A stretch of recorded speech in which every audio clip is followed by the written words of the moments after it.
Halo pemirsa GPR TV dari Sabang sampai Merauke, dari Miangas hingga Pulau Rote. Bertemu lagi bersama saya Bilki Sabila dalam program Kominfo Newsroom. Halo pemirsa GPR TV dari Sabang sampai Merauke.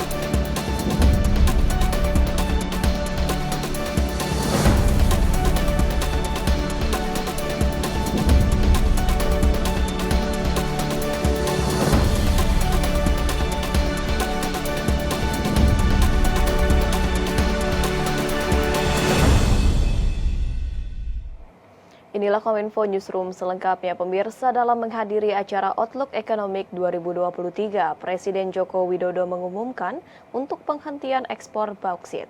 Penghentian ekspor bauksit ini akan diberlakukan mulai Juni 2023.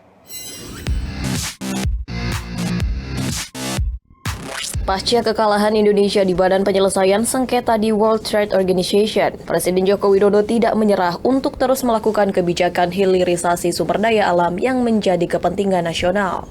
Presiden menegaskan kebijakan hilirisasi industri ini sebagai upaya pemerintah untuk memaksimalkan sumber daya alam, sekaligus membuka lebih banyak lapangan pekerjaan di Indonesia. Dalam pidatonya pada acara Outlook Perekonomian Indonesia tahun 2023, Presiden Joko Widodo menyatakan untuk melanjutkan kebijakan hilirisasi industri, salah satunya adalah dengan menghentikan ekspor bahan mentah atau raw material. Tak hanya menghentikan ekspor bahan mentah nikel saja, Presiden juga mengumumkan akan menghentikan ekspor komoditas mineral yakni bauksit pada Juni 2023. Penyetopan ekspor bauksit ke luar negeri sejatinya upaya pemerintah untuk mendapatkan nilai tambah dari hasil ekspor.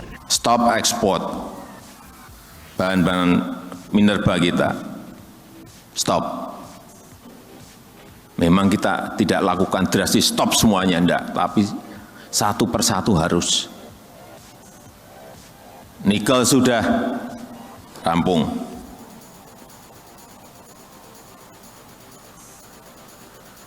Sehingga nilai tambah melompat. Dalam penyetopan ekspor nikel, pendapatan negara melalui ekspor nikel yang sudah dihilirisasi melejit hingga 30 miliar US dollar yang sebelumnya hanya 1,1 miliar US dollar. Betapa lompatan nilai tambah itu yang kita dirugikan berpuluh-puluh tahun.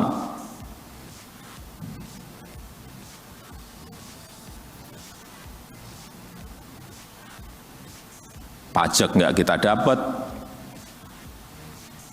Kalau kita ikut memiliki dividen nggak juga dapat, royalti juga nggak dapat,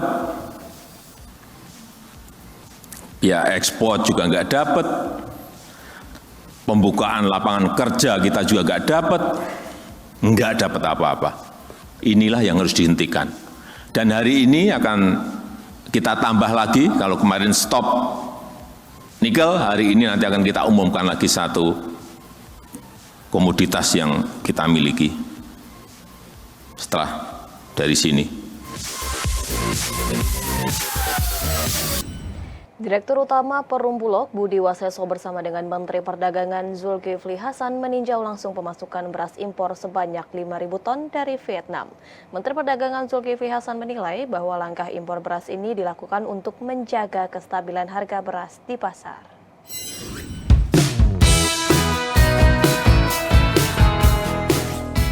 Direktur Utama Perum Bulog Budi Waseso memastikan stabilitas harga beras di pasaran dapat dijaga dengan bertambahnya stok cadangan beras pemerintah melalui masuknya beras impor yang tiba melalui Pelabuhan Tanjung Priok, Jakarta. Budi Waseso bersama dengan Menteri Perdagangan Zulkifli Hasan dan Kepala Badan Pangan Nasional Arief Prasetyo Adi meninjau pembongkaran perdana beras impor sebanyak 10.000 ton di Pelabuhan Tanjung Priok. Menteri Perdagangan Zulkifli Hasan mengatakan jumlah beras yang akan diimpor sebanyak 500.000 ton yang masuk secara bertahap sampai dengan Februari 2023 atau sebelum panen raya. Budi Waseso menyebutkan Bulog akan mengimpor sebanyak 200.000 ton yang akan dikirim secara bertahap hingga akhir tahun 2022. Kebijakan pengadaan beras dari luar negeri dilakukan untuk memperkuat cadangan beras nasional. Kebijakan yang diambil ini tidak akan mengganggu beras petani karena hanya dipergunakan pada kondisi tertentu, seperti penanggulangan bencana, intervensi harga jika diperlukan, dan beberapa kegiatan pemerintah lainnya. Menteri Keuangan Republik Indonesia Sri Mulyani mengingatkan perekonomian global pada tahun 2023 semakin sulit untuk diprediksi. Menko berharap bahwa Indonesia mampu untuk mendiversifikasikan negara tujuan ekspor. Menteri Keuangan Republik Indonesia Sri Mulyani Indrawati pada Outlook Perekonomian Indonesia 2023 menyebutkan, Indonesia perlu mewaspadai terjadinya kelemahan ekspor di tahun depan. Hal tersebut mengingat perekonomian global pada tahun 2023 semakin sulit untuk diprediksi. Salah satu penyebabnya adalah kondisi geopolitik dunia yang belum stabil.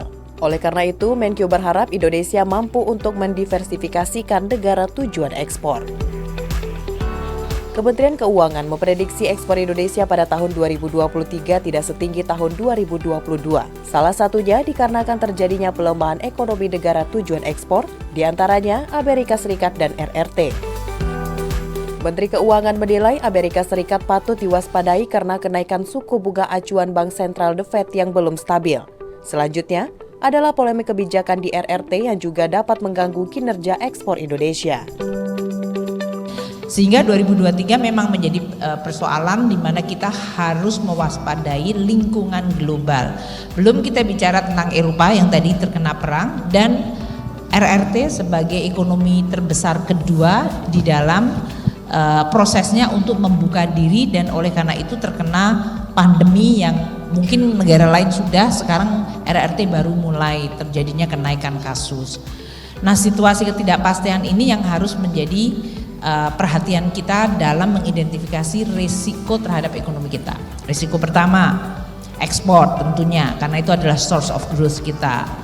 Apakah ekspor itu akan growth-nya tinggi kayak kemarin kita mendapatkan pertumbuhan ekspor yang bisa di atas 20%, bahkan bisa di atas 30% untuk beberapa couple of months. Itu akan mulai normalize karena basisnya, baseline-nya sudah tinggi juga sehingga 2023 nggak mungkin akan tumbuh. Walaupun tahun ini growth tinggi, tahun lalu itu sebenarnya 2021 juga pertumbuhannya tinggi. Jadi tahun 2022 ini exceptional untuk kita. Tapi tahun depan mungkin tidak akan bertahan karena tadi environment globalnya mulai mengerosi faktor-faktor dari negara tujuan ekspor kita. Dalam rangka menghadiri acara Outlook Economic 2023, Presiden Joko Widodo menyebut defisit anggaran pendapatan dan belanja negara 2022 akan mencapai 2,49% terhadap produk domestik bruto. Angka ini tentunya jauh lebih rendah dari tahun 2020 sebesar 6,9%, sedangkan 2021 mencapai 4,65%. Sebagai upaya melindungi ekonomi makro, Presiden Republik Indonesia Joko Widodo memastikan defisit APBN tahun 2022 akan mencapai 2,49%, yang dinyatakan turun drastis pada saat pandemi yang mencapai 3,64% atau setara dengan 617,4 triliun rupiah terhadap produk domestik bruto. Dalam sambutannya pada acara Outlook Perekonomian Indonesia tahun 2023, Presiden menyampaikan angka tersebut lebih rendah dari proyeksi awal APBN, yakni sebesar 4,5% terhadap produk domestik bruto. Hitungan terakhir kita 2,49%.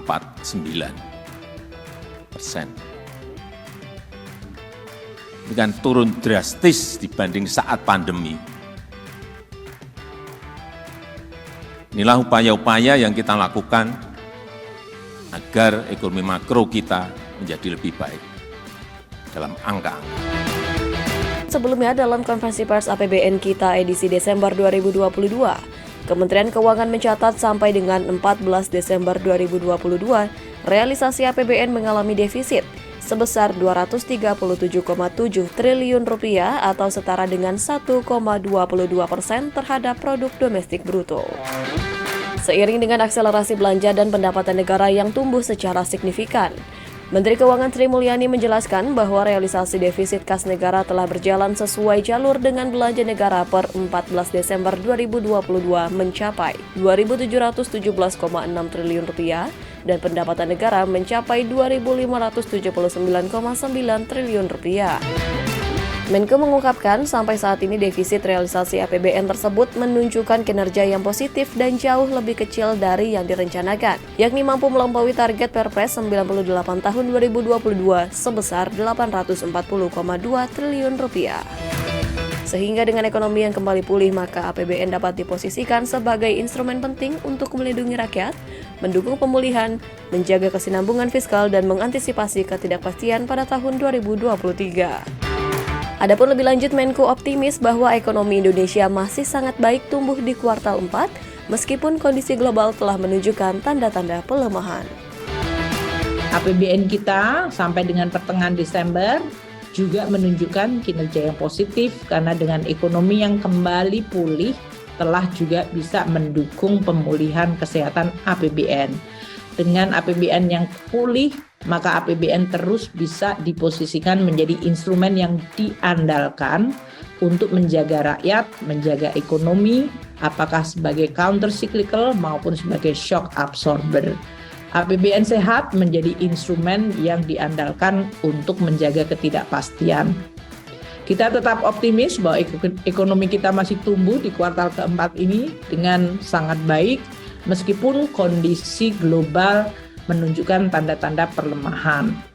Optimisme ini kita jaga untuk memasuki tahun 2023, namun kita tetap waspada karena memang guncangan akan senantiasa terjadi. Pemirsa, usai jeda kami akan kembali dengan informasi lainnya. Tetaplah bersama kami dalam Kominfo Newsroom.